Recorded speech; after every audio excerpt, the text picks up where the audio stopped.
মহান মে দিবস ও আন্তর্জাতিক শ্রমিক দিবস উপলক্ষে কাতারে বসবাসরত প্রবাসী বাংলাদেশি শ্রমিকদের স্বাস্থ্য সুরক্ষায় বিশেষ উদ্যোগ নিয়েছে বাংলাদেশ দূতাবাস।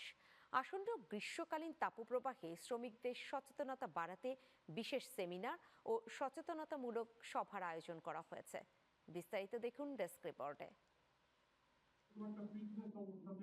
কাতারের তীব্র গরমকে সামনে রেখে প্রবাসী বাংলাদেশি শ্রমিকদের সুরক্ষায় আয়োজন করা হয় গ্রীষ্মকালীন স্বাস্থ্য সচেতনতামূলক সেমিনার। মহান মে দিবস উপলক্ষে বাংলাদেশ দূতাবাস এই উদ্যোগ গ্রহণ করে।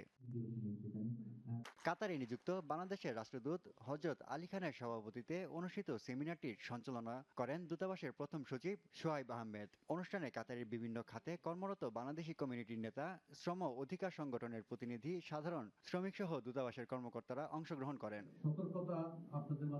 অনুষ্ঠানে তাপ প্রবাহে সৃষ্ট বিভিন্ন স্বাস্থ্য ঝুঁকি ও প্রতিকার নিয়ে বিস্তারিত আলোচনার পাশাপাশি বিভিন্ন স্বাস্থ্য পরামর্শ তুলে ধরা হয়।